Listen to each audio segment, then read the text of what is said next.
was my girl. Music isn't everything in life, but if you enjoy it, you definitely have to stick with it.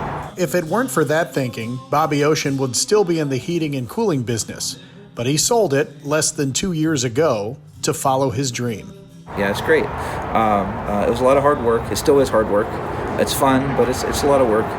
It exhausts you mentally at the end of each day sometimes. So.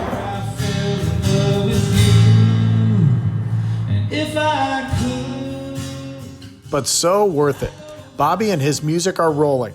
Everyone needs a little break at some point, and he got it, thanks to Blake Shelton and his bandmate. It was a pleasant, life-changing surprise. A little bit, yeah. Because you never know what's going to happen. You think, I'm never going to catch a break or nobody's going to look at my music. But yeah, a little bit of a surprise, yeah. Janae Fleener, who is Blake Shelton's fiddle player, is featured on one of our songs in Nashville. And she put it on in front of Blake Shelton, and he really liked some of the songs, and he ended up putting on one of his playlists on Spotify. So that was really cool.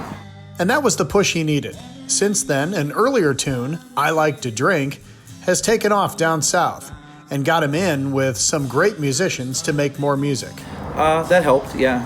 That was one of the reasons, yeah. And being in Nashville and having the musicians that we had on our album with George Strait, drummer, Lonnie Wilson, Jeff King, who is Reba McEntire's guitar player, Joel Keys, who is Jason Aldean's guitar player, and obviously Janae Fleener, who is Blake Shelton's fiddle player. Yeah. So it's pretty cool.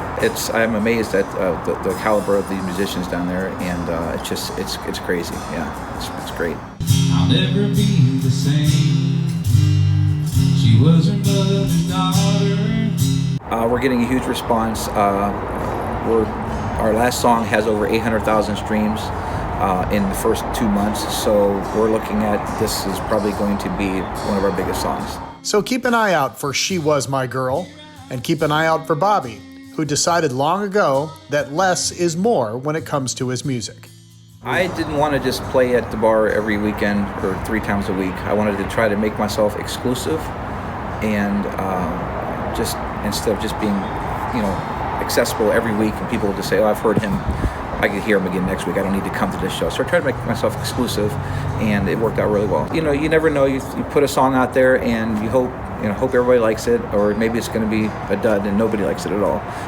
That's why you put a full album out, because out of those 12 or 14 songs, you hope that people like 3 or 4 of them.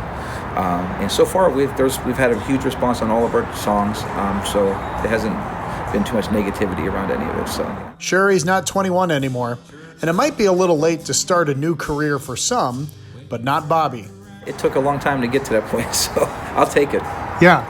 It's always been your dream? Yeah, I've played since I actually started when I was 6 years old playing guitar, taught myself how to play piano, drums. I play like 14 different instruments, so music has definitely been something that's been a part of me since I was a young kid. So. And if you're thinking about shifting gears and making a change a little later in life, well, Bobby has some advice for you too. Just keep trying, keep plugging away. You can't stop. If you stop, you'll never know. If I would have stopped, I wouldn't have been to this point now.